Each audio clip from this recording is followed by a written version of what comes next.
action de grâce. Voilà, nous voulons commencer par la prière, inviter le Seigneur à qu'il dirige les choses. Eh bien, ça se passe bien. Peut-être pas chaque fois comme on veut, mais voilà, quand les choses se passent comme il veut, donc on va lui demander, on va remettre ces moments entre ses mains. Seigneur notre Dieu, nous voulons ce matin encore réaliser le privilège que nous avons de pouvoir t'avoir au milieu de nous. Avant même que nous ne venions, toi tu es là. Et tu savais que nous serons là, Seigneur. Tu as vu cette matinée, tu as vu chacun d'entre nous. Tu connais déjà chaque détail. Et ce que nous voulons, Seigneur, c'est en effet ne pas faire comme nous avions l'habitude de faire. Parce que toi, tu as ta manière de faire qui n'est pas souvent notre manière de faire. Mais de nous laisser, Seigneur, de nous conduire dans ce que toi tu veux faire. Et donne-nous un cœur pour comprendre là où toi tu désires nous amener ce matin. Seigneur, ton objectif, ton désir a toujours été de nous bénir, de nous faire du bien, de répondre aux questions que nous pourrons avoir dans notre cœur, de guérir, Seigneur, d'apporter la paix, de soulager quelqu'un ce matin, de toucher le cœur de quelqu'un ce matin. Ça a toujours été ton désir, Seigneur, de bénir chacun d'entre nous. Alors, même si nous avons notre manière de faire, nous voulons nous laisser conduire par toi, Seigneur, pendant le temps des louanges, Père, que tu puisses conduire les choses, le moment de la Sainte Seine, la prédication de ta parole, lorsque nous allons élever les voix individuellement pour te louer, pour te dire merci, Seigneur. Nous voulons que le Saint-Esprit conduise toutes choses. Oui, Seigneur, et que tu bénisses ceux que chacun d'entre nous, ceux que tu as décidé de bénir. Et je crois que ta décision, comme tu l'as dit dans ta Bible, c'est de nous bénir à tous. Seigneur, c'est de répandre ta grâce sur nous tous ce matin. C'est de visiter chacun d'entre nous. Et nous voulons, Seigneur, que tu puisses atteindre ce but. Merci encore. Béni sois-tu dans le beau et précieux nom de Jésus-Christ. Amen.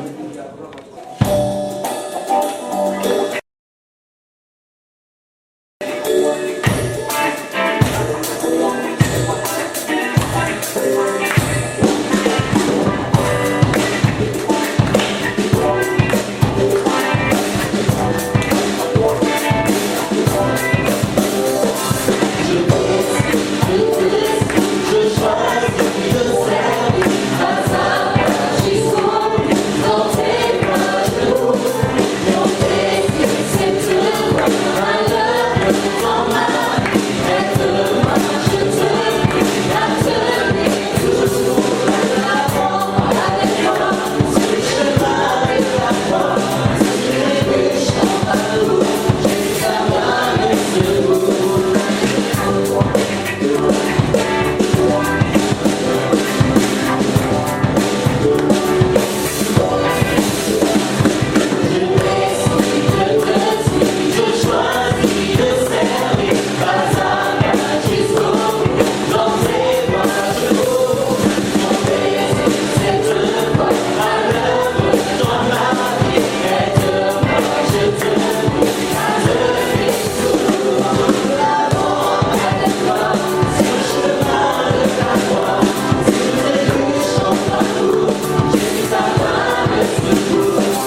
présence du Seigneur. Nous ne pouvons que le bénir. Les voix de Dieu ne sont pas nos voix. Et Dieu nous connaît mieux que nous-mêmes. Et ce matin, Dieu a parlé, Dieu va parler encore. Dieu nous dit qu'il y a une voie, et c'est la bonne voie, mais nous devons suivre les instructions qu'il nous donne pour voir sa gloire se manifester dans notre vie. Voilà, donc je vous encourage vivement. Je crois que ça a été dit déjà, les temps sont là où nous ne devons plus être que des gens qui écoutent, mais que par la grâce du Seigneur, nous soyons de ceux qui mettent en application. Amen. De ceux qui pratiquent. Voilà, ce matin, je voudrais saluer une fois de plus ceux qui sont au milieu de nous pour la première fois. Donc, nous avons des amis qui sont de passage, des bien-aimés qui nous visitent. Nous sommes heureux de vous avoir avec nous, plusieurs personnes. J'ai pu saluer quelques-unes. Voilà, que le Seigneur vous bénisse. Nous sommes heureux de vous avoir avec nous ce matin. Si jamais vous avez des questions, n'hésitez pas. Partez pas avec les questions, mais à la fin, eh bien, venez à notre rencontre et puis on essaiera de vous éclairer. Simplement dire que le baptême de Yacine dimanche dernier sur Tarare s'est bien passé. Amen. Voilà, donc elle, avec sa maman, remercie l'Église. Ça s'est bien passé. Merci Seigneur. Et puis hier aussi, nous avions fait la première tranche de cette formation DEF pour les animateurs de notre club de dimanche, donc du groupe d'instruction biblique pour les enfants. Donc on a commencé, c'était très bien, donc on était 12-13 participants et c'était une très très bonne formation, D'ailleurs j'avais vu que ça a boosté certaines animatrices qui ont envie de commencer, de communiquer de bonnes choses à nos enfants. Donc dans les mois à venir, on va faire, c'est une formation en 4 étapes, en 4 modules. Donc dans les semaines à venir, je crois au mois d'octobre et puis au mois de novembre, on va faire les 2 prochains modules et puis on verra pour le dernier après. Voilà, donc c'est à cette occasion que nous avons au milieu de nous notre frère Rodolphe Aubelbach, pasteur, qui est directeur de l'AGEF. Donc c'est lui qui nous apportera le conseil de Dieu ce matin. Il est là avec son épouse Fanny. Donc si Fanny veut bien se mettre debout. Voilà. Et Morgane, le petit, il est à la garderie. Voilà, donc Rodolphe, lui, on le verra tout à l'heure quand il va se mettre ici. Voilà, donc je voudrais simplement aussi rappeler que les clubs vont reprendre le dimanche prochain. Donc, et du coup, si vous n'avez pas encore inscrit vos enfants, c'est bien pour nous d'avoir le nom, prénom des enfants ainsi que leur date de naissance afin de les dispatcher dans le groupe qui convient. Donc, si vous n'avez pas encore inscrit vos enfants, eh bien, voyez avec Maggie tout à l'heure à la sortie. Le samedi prochain, nous avons donc le mariage de Silvio et de Jocelyne. Voilà. Donc, je crois que tout le monde connaît maintenant Silvio. Ça y est, c'est là. Voilà, donc vous êtes invités à 17h, aussi nombreux que vous le pouvez. Donc, nous serons là pour accompagner ce moment dans la vie de notre frère et de notre sœur. Et puis, continuons à prier aussi pour ce mariage, que le Seigneur bénisse nos bien-aimés. Voilà, donc rappelez aussi que ce samedi, il y a la rencontre des femmes chrétiennes à Valence. Donc, la responsable régionale, donc Myriam, me fait dire qu'il y aura une garderie pour les enfants de moins de 5 ans, donc que ça ne soit pas donc un empêchement pour aller passer cette journée avec les femmes de nos assemblées. Je crois que, et c'est évident, les femmes, elles ont des choses à se dire. Voilà, donc c'est un espace qui vous est offert pour que vous puissiez vous retrouver femmes chrétiennes. Voilà, donc venez me voir rapidement pour que nous puissions envoyer, comme c'est samedi, le nombre des personnes qui vont partir de Villefranche pour assister à cette projet. Vous rappelez aussi que le vendredi à 18h30, on aura une rencontre avec les animateurs pour faire les dernières mises au point avant la reprise des clubs à 18h30, donc ce vendredi. Et aussi rappeler que maintenant nous avions fait passer nos réunions de prière du vendredi soir à 20h. Donc les programmes c'est mardi 20h et vendredi à 20h sur Villefranche. Sur Tarare c'est à 19h, mercredi 19h et vendredi 19h. Là aussi on a évolué, on a fait passer la réunion de prière à 19h. Rappelez aussi que du 18 au 22 nous avons notre temps de jeûne et prière, Voilà, nous allons partir d'Ésaïe chapitre 60, le verset 1er, où Ésaïe dira au peuple de Dieu, « Lève-toi et sois éclairé, car ta lumière arrive et la gloire de l'Éternel se lève sur toi. » Nous croyons que c'est le moment, nous croyons que c'est le temps où nous avons besoin maintenant de nous lever. Réveille-toi, toi qui dors, que nous avons besoin de nous réveiller. Et pour prier, la lumière est là en nous. Le Seigneur a dit, on n'allume pas une lampe pour la mettre sous la table, mais on croit que c'est le moment ou jamais que le monde a besoin de notre lumière, Donc, marquez vos agendas et soyez présents pour ce temps de jeûne et prière, donc sur Villefranche, 12h30 et 19h30. Voilà, rappelez aussi que nous aurons un séminaire de louanges le samedi 23. Donc, là aussi, donc, marquez votre agenda pour venir avec Pierre-Yves Scotto, donc pour la journée. Donc, c'est ouvert à tous et ça va nous aider à comprendre la place de la louange dans la vie chrétienne et dans l'Église. Voilà, donc on va terminer par la prière avant de laisser la place donc à notre frère. Il a été directeur du département enfance et famille, du DEF, et puis maintenant il est directeur de la GEF. Nous voulons profiter de sa présence pour qu'il nous explique un peu en quoi consiste la GEF, donc je vais lui laisser la place. Mais avant cela, j'aimerais que nous puissions prier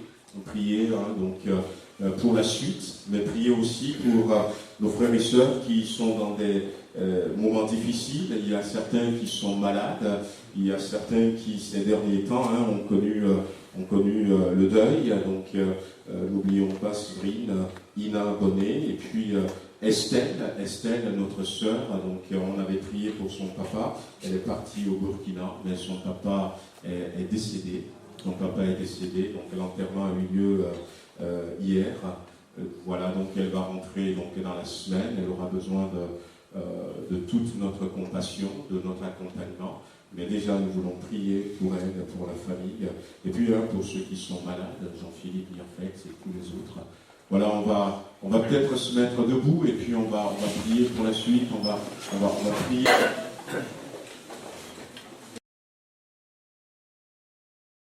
Content d'être avec vous. Bon, vous n'êtes pas des inconnus pour moi, pour mon épouse, parce que pour certains, on s'est déjà vu depuis un bout de temps, un certain nombre d'années, j'ai déjà eu l'occasion de venir ici. Alors, je me permets une petite correction par rapport à ce qu'a dit votre pasteur, mais rien de grave. Je n'ai jamais été directeur du DEF. Alors, en fait, on n'a pas de directeur au DEF. Il y a un coordinateur qui est Jean-Jacques Le Prince, mais j'étais à l'origine de la création du DEF et je fais partie de l'équipe du DEF en tant que vice-président. Mais c'est après, voilà, on est toute une équipe ensemble. On n'a pas de directeur, on se dirige soi-même. Voilà, mais il n'y a rien de grave. C'est juste pour pas que vous ayez l'impression que voilà, je suis. Voilà, simplement.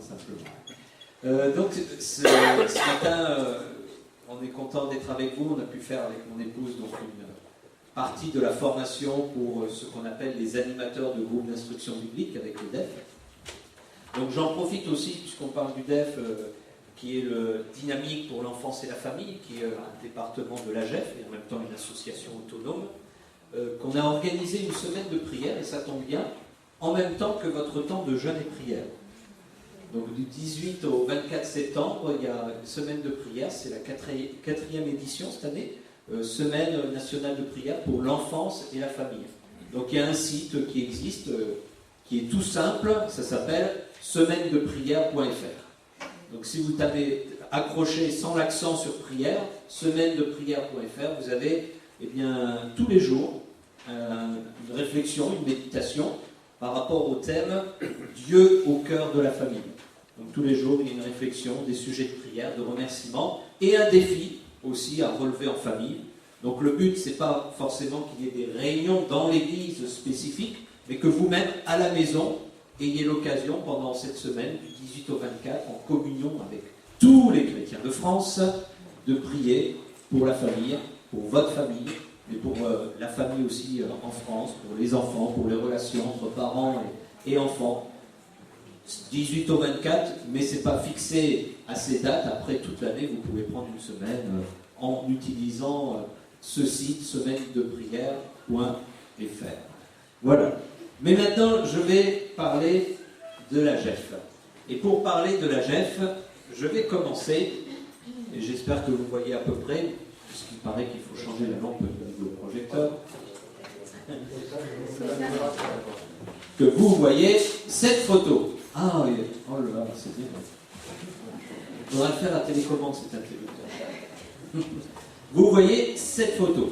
J'ai mis cette photo pour une simple raison. Je ne vais pas vous demander quels sont votre avis, quel est votre ressenti en voyant cette photo, mais prenez le temps de la regarder quand même. Il y a peut-être des choses qui viennent dans votre tête, des réflexions, même une émotion en voyant cette photo. Je l'ai choisie d'une manière particulière parce que cette photo nous montre l'avenir. Cette photo ne nous montre pas ce qui est derrière cet enfant, parce que souvent quand on prend des photos de face, eh bien on voit ce qu'il y a derrière la personne prise en photo, mais là on voit ce qu'il y a devant. Et la GEF, elle n'est pas là pour parler d'histoire, pas pour dire oui ça c'était pas bien et ça on faisait comme ça, il faut faire comme ça maintenant, la génération d'avant était meilleure que la génération d'aujourd'hui. Bon, ça on peut le dire facilement, il n'y a pas besoin d'être des experts en la matière pour dire ça. Mais notre but n'est pas du tout là.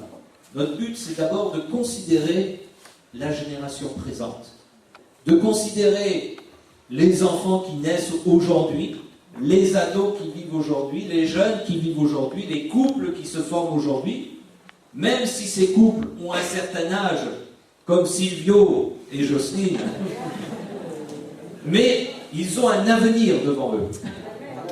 Et ce n'est pas une question d'âge. C'est pas une question d'âge, et quelle que soit, on va dire, la personne, on veut plutôt se poser cette question, quel sera son avenir? Au niveau de la GEF, on s'interroge. On ne veut pas faire pour faire, mais on veut avant tout dire comment accompagner, comment aider, comment soutenir, comment proposer peut-être des ressources pour aider les enfants, les ados, les jeunes, les couples, les familles, les personnes âgées aussi.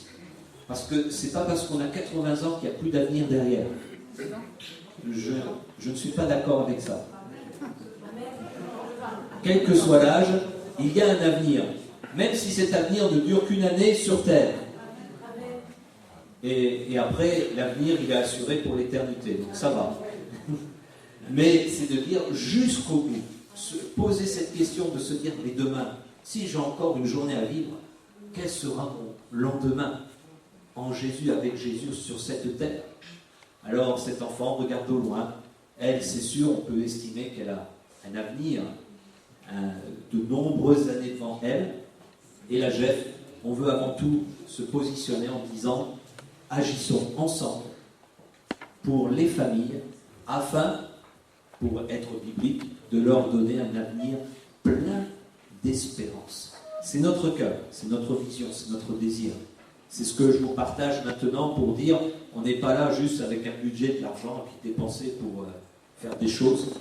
Avant tout, on est là en prière, on est en réflexion, et que toutes les églises le soient aussi, en communion avec les équipes de la GEF, de dire mais qu'est-ce qu'on peut faire ensemble, pas tout seul, mais ensemble au niveau de l'église locale, au niveau d'une région, au niveau d'œuvres, d'associations particulières, au niveau de leaders, qu'est-ce qu'on peut faire ensemble pour les familles?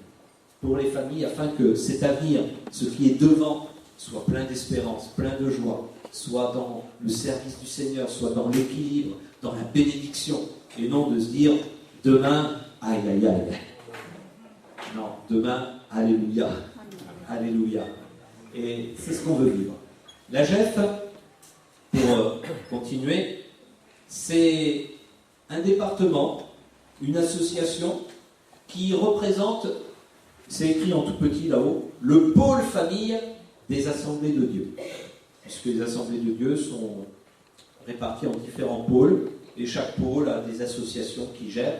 Donc si vous voulez simplifier l'affaire, vous pouvez dire pôle famille. Voilà, nous représentons le pôle famille. Pourquoi un directeur maintenant qui a tout ça? Pourquoi la GEF doit avoir un directeur? Alors, on laisse de côté le titre directeur, hein, parce que ça n'a pas changé ma vie.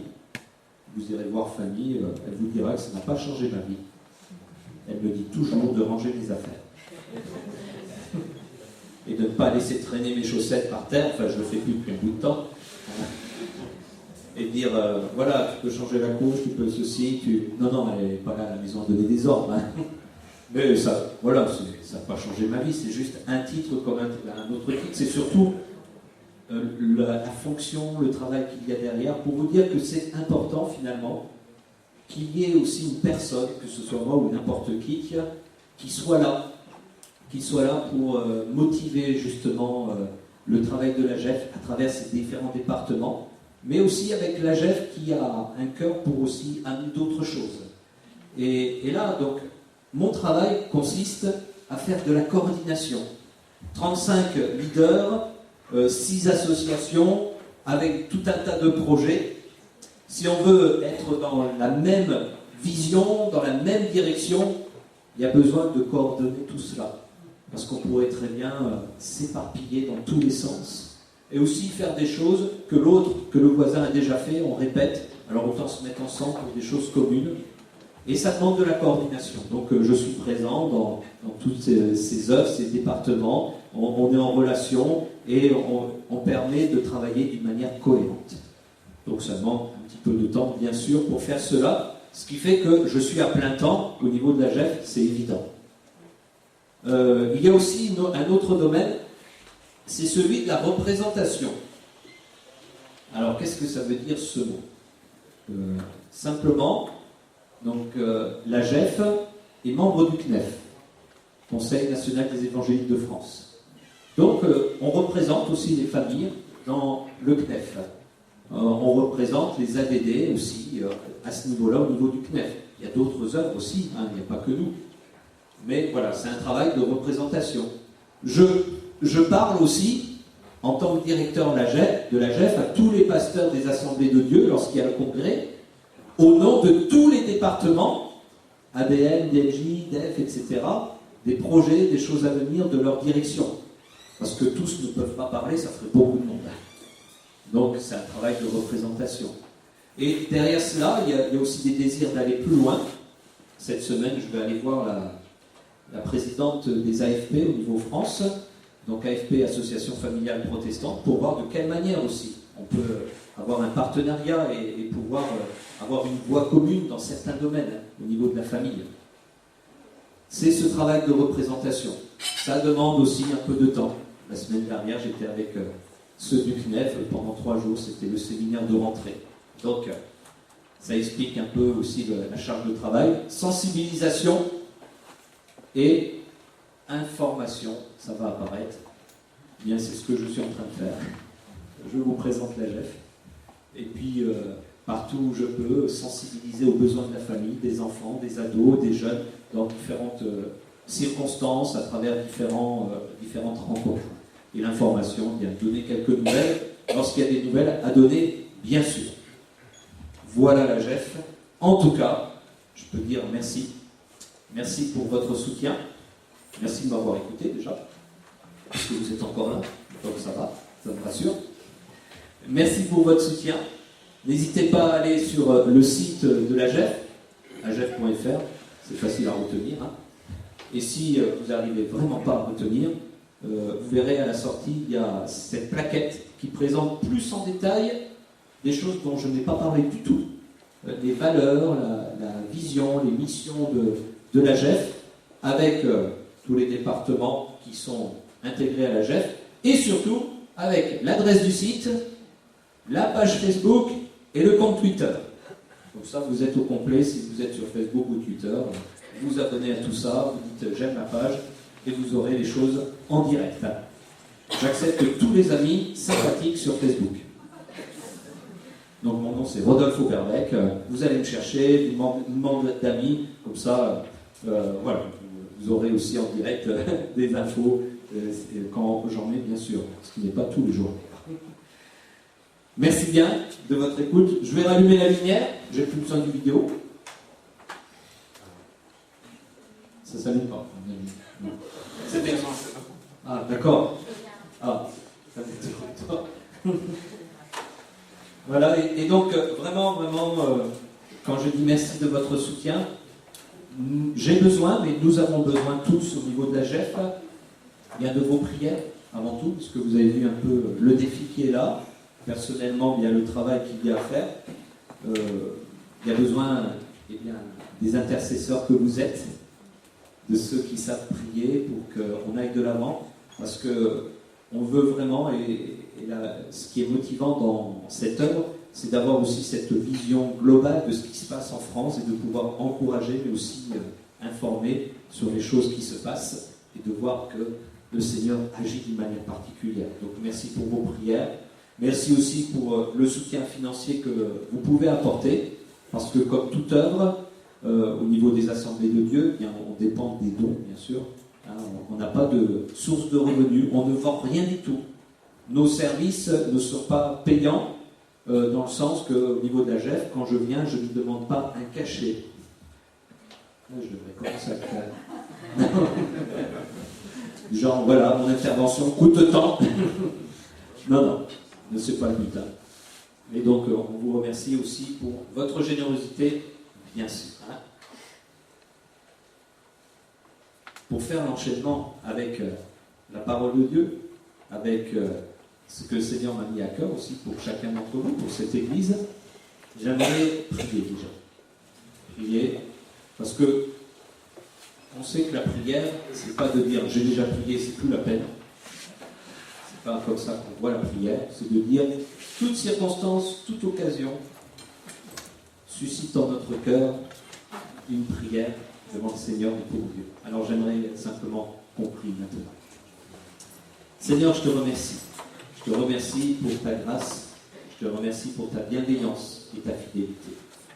Après avoir présenté tout ce travail et cette œuvre que je suis persuadé vient de toi, vient de ton cœur, je veux maintenant partager ta parole et te demander ton onction. Te demander aussi que nous soyons tous ensemble attentifs à la voix d'en haut, à la voix de l'Esprit, qui dans notre cœur nous conduit dans toute la vérité. Que maintenant tu nous motives à aller plus loin avec toi, tu nous motives à progresser en toi. Merci Seigneur encore de nous rendre attentifs à ta parole. Au nom de Jésus. Amen. Amen. Il n'y a pas longtemps, j'ai pu parcourir, pas en détail, mais l'essentiel d'un rapport. Un rapport, je crois qu'il date de 2012, 2013, je ne sais plus, qui s'interrogeait sur le bien-être des personnes en Europe, et en particulier des enfants.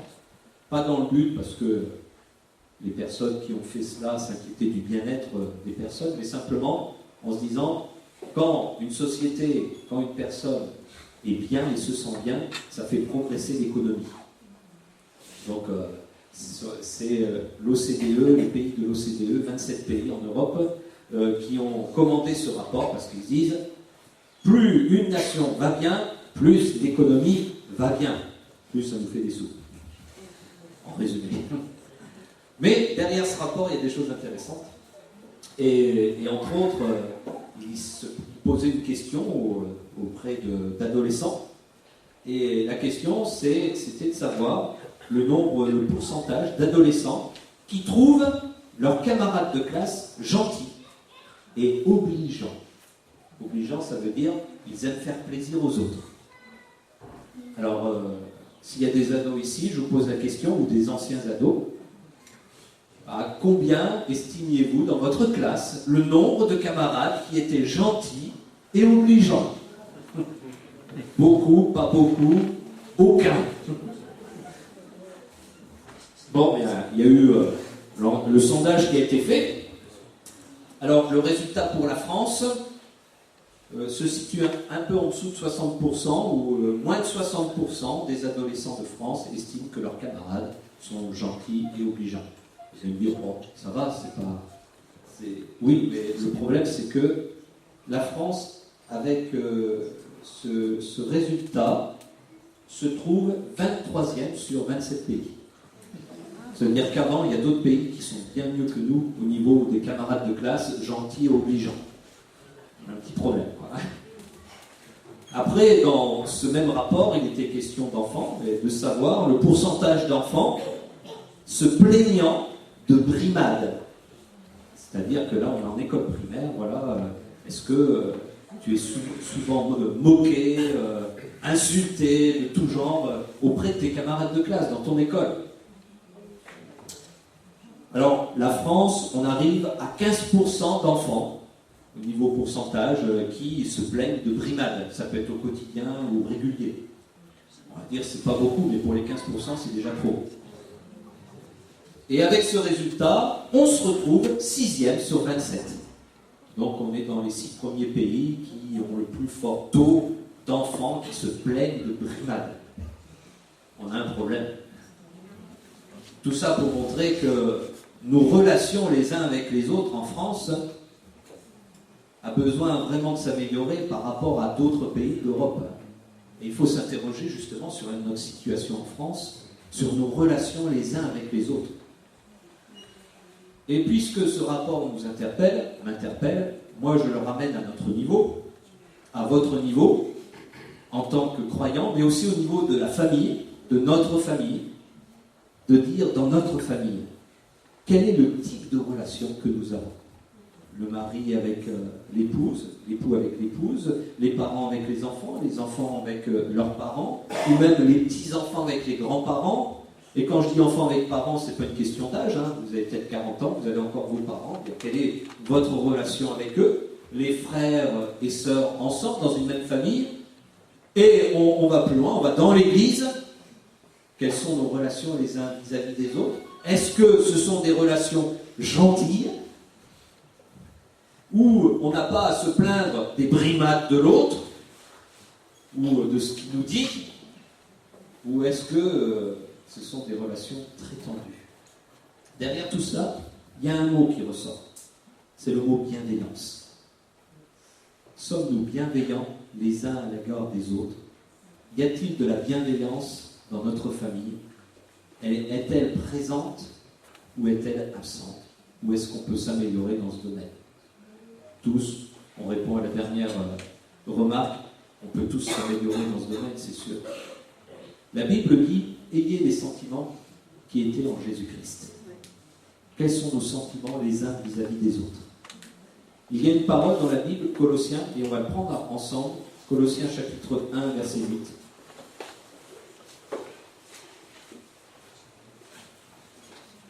Qui devrait être une phrase donnée pour votre famille, pour votre vie, pour votre Église. Parce que Paul, dans Colossiens chapitre 1er et verset 8, bon, pour avoir le début de la phrase, on va dire au verset 6, donc il est question de Jésus-Christ, la parole de l'Évangile, il est au milieu de vous et dans le monde entier. Verset 6, il porte des fruits et il va grandissant comme c'est aussi le cas parmi vous, depuis le jour où vous avez entendu et connu la grâce de Dieu, conformément à la vérité, d'après les instructions que vous avez reçues d'Épaphras, notre bien-aimé compagnon de service, qui est pour vous un fidèle ministre de Christ et qui, et voilà la phrase, nous a appris de quel amour ou de quelle charité l'Esprit vous anime. Qui nous a appris de quel amour l'Esprit vous anime.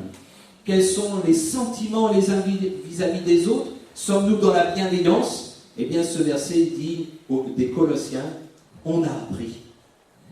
De quel amour l'Esprit vous anime? Une réputation qui n'est pas de dire il y a des problèmes, il y a un tel qui est contre un tel, il y a des familles qui divorcent, il y a des enfants qui se rebellent. Non, qui est à dire, on entend parler de vous comme étant des personnes qui ont des sentiments, qui ont des relations d'amour sincère venant de l'Esprit de Dieu et qui sont animés par cela au quotidien. Pour dire cela, c'était pas juste, il ne l'a pas vu une fois, mais ils ont vu à plusieurs reprises la façon de vivre de cette église de Colosse. Alors je vous laisse dès maintenant ce défi.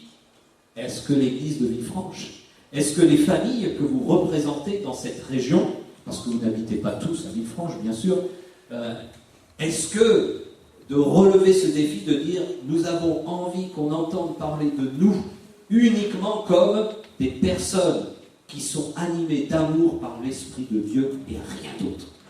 Et rien d'autre. C'est un beau défi à relever. C'est un sujet de prière, mais c'est aussi un sujet de réflexion et d'action derrière toutes les prières qu'on peut faire dans ce sens. Quelle différence? Quelle différence avec deux personnages, Jacques et Jean, entre autres, qui à un moment donné, avec Jésus, ont fait une prière qui a amené Jésus à réagir vivement en disant « Vous ne savez pas de quel esprit vous êtes animé. » Vous voyez de quoi je fais allusion? Vous ne savez pas de quel esprit vous êtes animé. Vous connaissez l'histoire? Quand Jacques et Jean arrivent au nom de Jésus, parce que c'est Jésus qui leur a demandé, dans un village de Samarie, pour trouver un logement pour Jésus et pour toute l'équipe qui suivait Jésus. Cherchant à trouver ce logement, ils arrivent dans ce village, on leur a sûrement posé quelques questions, vous venez d'où, vous allez où? Et ils ont dit, on va à Jérusalem. Eh bien la réponse a été, allez-vous-en d'ici, on n'accepte personne qui va à Jérusalem, allez voir ailleurs. Et là, Jacques et Jean sont retournés vers Jésus. Ils ont dit, Jésus, permets-nous de demander au feu du ciel de tomber là, sur toutes ces personnes et de les réduire en cendres. C'est ça, les consumés. Voilà. Là, il n'y aura qu'un tas de cendres. Hein. Ce village, un tas de cendres. Sodome et Gomorrhe de suite. On n'attend pas, c'est maintenant. Et Jésus les a regardés, il nous a dit, il les a repris. Pas juste, c'est pas bien ce que vous faites. Mais il nous a dit, il les a repris sévèrement. C'était grave ce qu'ils étaient en train de dire. Même si rien ne s'était passé à ce moment-là, ce qu'ils pensaient, ce qu'ils évoquaient même comme idée, pour Jésus, c'était grave. Extrêmement grave. Et il leur dit, mais vous ne savez pas de quel esprit vous êtes animés en parlant ainsi. Vous n'êtes pas animés de l'Esprit de Dieu, c'est sûr. Et il a dit, mais moi je ne suis pas venu pour perdre les hommes. Je suis venu pour les sauver. Pour les sauver. Dans ma famille, dans mon église, c'est le même objectif. Je ne suis pas là pour perdre qui que ce soit. Mais au nom de Jésus, pour sauver le plus grand nombre possible. Et ça a été rappelé par le frère tout à l'heure dans les réflexions autour de la Sainte Seine, en disant, même si c'était le dernier, je suis là pour sauver le plus grand nombre possible. Et tout ce qui n'atteint pas ce but, tout ce qui n'est pas, on va dire, motivé par ce but, ce n'est que de la folie. Et ce n'est que l'esprit du monde, pour être gentil, ou l'esprit du diable, qui nous conduit à agir autrement que de sauver. Et pour sauver, j'en reviens à mon sujet de départ, la bienveillance. La bienveillance. Dans ce passage, dans cet passage qui est un peu négatif par rapport à l'opposé d'être animé d'amour par l'esprit, eh bien, Jésus nous montre 3 éléments positifs qui amèneront toujours la personne plus près du salut qu'elle ne le pense. Mais ça dépend de nous qui sommes croyants, bien sûr. qui sommes croyants. La première chose, le premier élément qui manifeste notre bienveillance, c'est la patience. La patience. Avez-vous déjà été contrarié par un non? C'est-à-dire, non, je ne veux pas. Est-ce que vous n'êtes contrarié par rien? C'est-à-dire, tout le monde est toujours d'accord avec vous, tout va bien. Ou il arrive que quelquefois, il y a quelques désaccords, et même des désaccords profonds. Des choses qu'on n'a pas choisies personnellement, qu'on n'a pas voulu personnellement, mais une opposition qui se place, qui fait que non. Dans la famille, ça arrive au quotidien. L'enfant, même ado, et surtout ado, se sent l'incompris en disant, de toute façon, mes parents, c'est toujours pareil, ils disent non à tout. Voilà, ils ne sont jamais d'accord. Voilà, ils ne m'aiment pas. Voilà. Je vous rassure, les ados, c'est vrai, ils ne vous aiment pas. Ils n'ont qu'un but dans leur vie, c'est vous rendre malheureux. Vous empêcher de vivre votre vie. Voilà. D'ailleurs, c'est pour ça que toute leur vie, ils ont souffert, ils ont dépensé beaucoup d'argent pour que l'ado arrive au collège, au lycée, dans le but d'arriver là, après avoir dépensé tout cet argent, de l'avoir aimé, d'avoir fait des nuits blanches quand ils étaient petits, de lui casser la vie. Ils sont fous, les parents. Bon, comprenez que, voilà, de dire il ne m'aime pas, c'est pas réfléchir longtemps. Hein. Et dans l'église, pareil, des fois on est pareil, même pas. Parce qu'il n'était pas d'accord avec moi. Et tout le temps qu'il a prié avec moi, le pasteur, tout le temps et tous les chrétiens qui ont prié avec moi, et tout, ça veut dire que aujourd'hui ils font tout pour me détruire. Non, c'est pas ça. La contrariété fait que souvent on a des réactions impatientes. Les disciples, à ce moment-là, ils arrivaient pleins d'espoir puisque Jésus leur avait donné une mission. Et en général, quand Jésus nous donne une mission, ça veut dire que ça va réussir, puisque c'est Jésus qui l'a dit. Allez me trouver un logement ici. Voilà, Jésus m'a dit, j'ai l'ordre de Jésus, j'ai la vision de Jésus, j'ai eu la révélation de Jésus, il faut que j'aille faire ça. Et devant, je ne suis pas d'accord, non. Attends, c'est Jésus qui me l'a dit, pousse-toi. Si tu dis non, tu es contre Dieu, tu es contre Jésus qui me l'a demandé, donc c'est juste que je cherche à te détruire et à t'éliminer de mon passage, parce que tu es un adversaire qui me dit non. Ah, Jésus ne le voit pas comme ça. Il dit, mais non, si vous êtes contrarié, si vous avez des oppositions, des contrariétés, c'est pas d'avoir une réaction violente devant la personne qui dit non, qui n'est pas d'accord, au point de vouloir la détruire, d'une manière invisible ou d'une manière visible, mais c'est plutôt de dire prends patience. Jésus dit je ne suis pas venu pour perdre, mais pour sauver. Pour sauver. Et si dans votre famille il y a des contrariétés diverses, des désaccords divers, c'est pas de réagir pour que forcer l'autre à être d'accord avec vous, c'est d'être patient. L'amour est patient. Et la bienveillance qui procède de l'amour manifeste la patience. Sachant qu'il y a cette parole dans 2 Pierre, chapitre 3, versets 9 à 15, le Seigneur ne retarde pas l'accomplissement de sa promesse, comme quelques-uns le pensent. Il use de patience envers vous. Il ne veut pas qu'aucun périsse. Il veut que tous arrivent à la repentance. Considérez que la patience de notre Seigneur est votre salut, comme notre bien-aimé frère Paul vous l'a aussi écrit, selon la sagesse qui lui a été donnée. Soyons patients devant les oppositions qui nous empêchent d'accomplir des choses qu'on pourrait avoir fortement à cœur, ou qui sont simplement des contrariétés du quotidien, sachant que derrière cette patience qu'on peut exprimer les uns à l'égard des autres, il y a toujours le salut qui viendra. Il y a toujours la bénédiction qui viendra. L'inverse n'est pas vrai. Quand on commence dans une direction d'opposition, de destruction face à l'opposition, eh bien, il ne reste que des cendres, il ne reste plus de vie, il ne reste rien.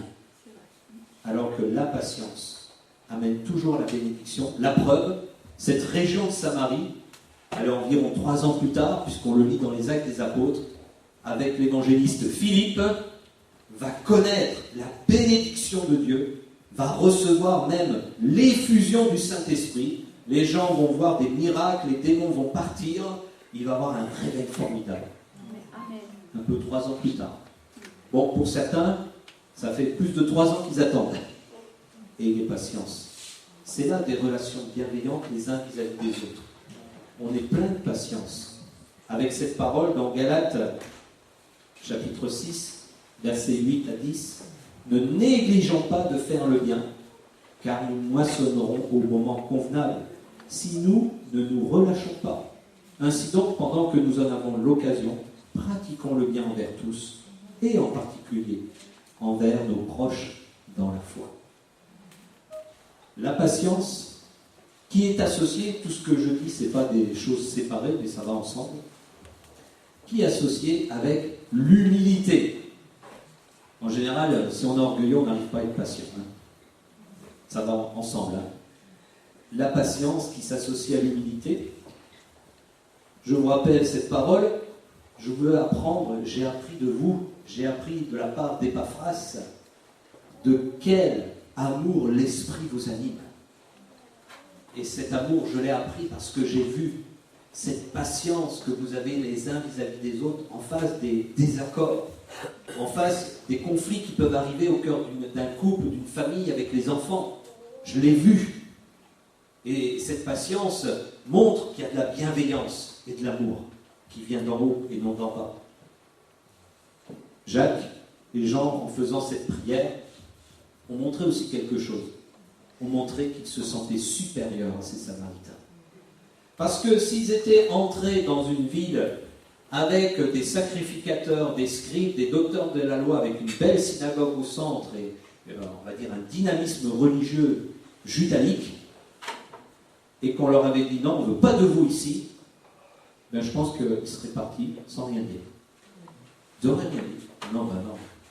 Bon, ben, on peut rien faire, on peut qu'aller ailleurs. Hein. Alors que là, parce que ce sont des Samaritains, ils méritent quand même, ces Samaritains, un traitement autre que si ça avait été des Juifs. Mais ça montre qu'ils se sentent supérieurs à eux. Parce qu'en général, quand je veux détruire quelqu'un, c'est que je me sens plus grand que lui, donc j'ai le pouvoir de le détruire. Sinon, je ne le ferai pas. Je n'oserais même pas. Quand un homme se présente devant le président ou devant le roi, ben, même s'il a des désaccords de son roi, dans la mentalité de la relation inférieure-supérieure, eh bien, il s'en va tout peu long en disant « Bon, ben, je vais essayer de faire autrement, c'est tout. » Mais si c'est le roi qui a un désaccord devant l'ouvrier ou l'agriculteur, alors je pense au Moyen-Âge par exemple, hein, je n'utilise pas les mots de l'époque, alors de suite le roi, oh, je vais le détruire, parce qu'il est supérieur. Et là, l'humilité en Christ doit nous animer. Ayez en vous les sentiments qui sont en Jésus-Christ. Il ne s'est pas regardé comme le supérieur des hommes, il s'est abaissé au niveau de l'esclave même, en dessous de beaucoup d'hommes sur cette terre à l'époque où il est venu. Il n'était pas dans son raisonnement à dire « Je suis Dieu », obéissance et soumission. Non, il dit « Bien que je sois maître, dans ma nature, je suis venu pour être votre serviteur. » Parce que pour Jésus, nous avions et nous avons la plus grande valeur qui soit sur cette terre. Et personne n'est plus petit qu'un autre, plus grand qu'un autre. En Jésus, nous sommes ses créatures, nous sommes sa création, nous avons une grande valeur, et il ne veut qu'une chose, nous sauver, nous élever, nous faire grandir. L'humilité fait grandir, l'orgueil détruit. L'humilité amène le salut, l'orgueil amène la perdition. Alors c'est le moment de mettre en pratique, et je cite à nouveau ce passage, Philippiens chapitre 2, versets 3 et 4. Ne faites rien par rivalité ou par vaine gloire, mais dans l'humilité. Estimez les autres supérieurs à vous-même. Que chacun de vous, au lieu de considérer ses propres intérêts, considère aussi ceux des autres. Je veux considérer l'intérêt de mon prochain, surtout quand mon prochain est mon propre enfant. comment un adulte peut estimer l'enfant plus important que lui-même, ou plus grand que lui-même. Et j'aimerais laisser ça à votre réflexion, parce que c'est quelque chose d'important. Ma relation en tant que parent avec l'enfant, ma relation en tant qu'animateur, puisque certains étaient là hier, avec les enfants, est-ce qu'elle est alimentée par l'intérêt de l'enfant, l'estimant plus grand que moi-même, plus important que moi-même? Parce que si dans ma tête je me sens quand même supérieur, il y a des moments où je vais lui imposer quelque chose sans aucune humilité, avec un orgueil en disant c'est moi l'adulte qui a raison sur tout, donc tu te tais. Et là je suis encore poli quand je dis tu te tais, hein. Il y a d'autres expressions, hein. Tu l'as. Voilà. Et on crie après, et puis au moins il se calme puisqu'il ne peut pas répondre.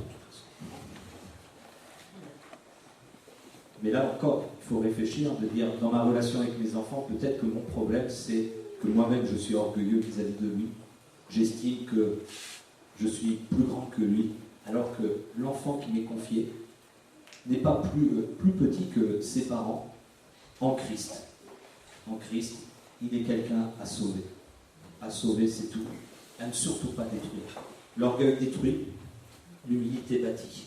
Ça ne veut pas dire que je vais faire celui qui ne sait rien, non. J'ai l'autorité d'adulte vis-à-vis de mon enfant. J'ai, on va dire, l'éducation d'adulte vis-à-vis de mon enfant. Mais dans mes sentiments vis-à-vis de lui, à aucun moment je me place. La patience amène toujours la bénédiction. La preuve, cette région de Samarie, elle est environ 3 ans plus tard, puisqu'on le lit dans les Actes des Apôtres, avec l'évangéliste Philippe, va connaître la bénédiction de Dieu, va recevoir même l'effusion du Saint-Esprit. Les gens vont voir des miracles, les démons vont partir, il va avoir un réveil formidable. Un peu 3 ans plus tard. Bon, pour certains, ça fait plus de 3 ans qu'ils attendent. Et il y a patience. C'est là des relations bienveillantes les uns vis-à-vis des autres. On est plein de patience. Avec cette parole dans Galates, chapitre 6, versets 8 à 10, « Ne négligeons pas de faire le bien, car nous moissonnerons au moment convenable, si nous ne nous relâchons pas. Ainsi donc, pendant que nous en avons l'occasion, pratiquons le bien envers tous, et en particulier envers nos proches dans la foi. » La patience, qui est associée, tout ce que je dis, ce n'est pas des choses séparées, mais ça va ensemble, qui est associée avec l'humilité. En général, si on est orgueilleux, on n'arrive pas à être patient. Hein. Ça va ensemble. Hein. La patience qui s'associe à l'humilité. Je vous rappelle cette parole. Je veux apprendre, j'ai appris de vous, j'ai appris de la part d'Épaphras, de quel amour l'Esprit vous anime. Et cet amour, je l'ai appris parce que j'ai vu cette patience que vous avez les uns vis-à-vis des autres en face des désaccords, en face des conflits qui peuvent arriver au cœur d'un couple, d'une famille avec les enfants. Je l'ai vu. Et cette patience montre qu'il y a de la bienveillance et de l'amour qui vient d'en haut et non d'en bas. Jacques et Jean, en faisant cette prière, ont montré aussi quelque chose. Ont montré qu'ils se sentaient supérieurs à ces Samaritains. Parce que s'ils étaient entrés dans une ville avec des sacrificateurs, des scribes, des docteurs de la loi, avec une belle synagogue au centre et on va dire un dynamisme religieux judaïque, et qu'on leur avait dit non, on ne veut pas de vous ici, ben je pense qu'ils seraient partis sans rien dire. Ils n'auraient rien dit. Non, ben non. Bon, ben, on peut rien faire, on peut qu'aller ailleurs. Hein. Alors que là, parce que ce sont des Samaritains, ils méritent quand même, ces Samaritains, un traitement autre que si ça avait été des Juifs. Mais ça montre qu'ils se sentent supérieurs à eux. Parce qu'en général, quand je veux détruire quelqu'un, c'est que je me sens plus grand que lui, donc que j'ai le pouvoir de le détruire.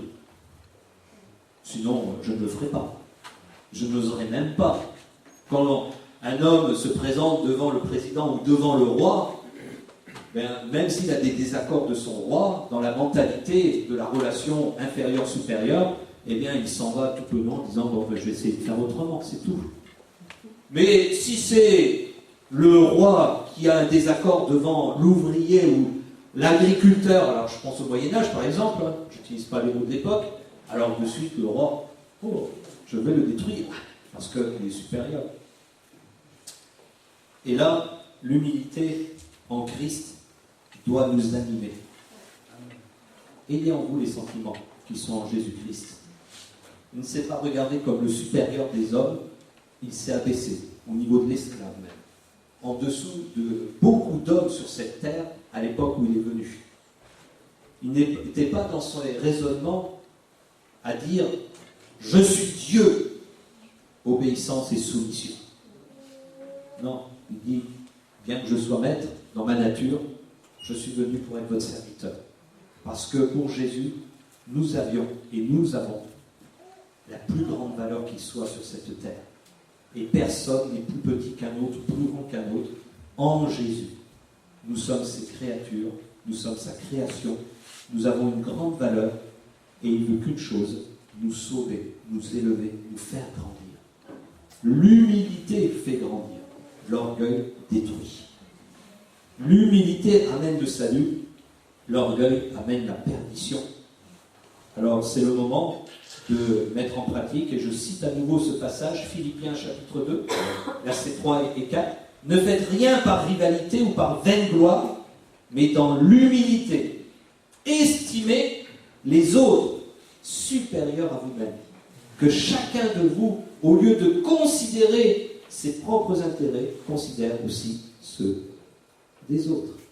Je veux considérer l'intérêt de mon prochain, surtout quand mon prochain est mon propre enfant. Comment un adulte peut estimer l'enfant plus important que lui-même, ou plus grand que lui-même? Et j'aimerais laisser ça à notre réflexion, parce que c'est quelque chose d'important. Ma relation en tant que parent avec l'enfant, ma relation en tant qu'animateur, puisque certains étaient là hier, avec les enfants, est-ce qu'elle est alimentée par l'intérêt de l'enfant, l'estimant plus grand que moi-même, plus important que moi-même? Parce que si dans ma tête je me sens quand même supérieur, il y a des moments où je vais lui imposer quelque chose sans aucune humilité, avec un orgueil en disant c'est moi l'adulte qui a raison sur tout, donc tu te tais. Et là je suis encore poli quand je dis tu te tais, hein. Il y a d'autres expressions, hein. Tu l'as.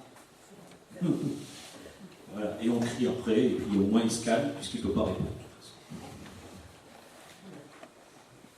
Mais là encore, il faut réfléchir, de dire, dans ma relation avec mes enfants, peut-être que mon problème, c'est que moi-même, je suis orgueilleux vis-à-vis de lui. J'estime que je suis plus grand que lui, alors que l'enfant qui m'est confié n'est pas plus petit que ses parents en Christ. En Christ, il est quelqu'un à sauver. À sauver, c'est tout. À ne surtout pas détruire. L'orgueil détruit, l'humilité bâtit. Ça ne veut pas dire que je vais faire celui qui ne sait rien, non, j'ai l'autorité d'adulte vis-à-vis de mon enfant, j'ai, on va dire, l'éducation d'adulte vis-à-vis de mon enfant, mais dans mes sentiments vis-à-vis de lui, à aucun moment je me place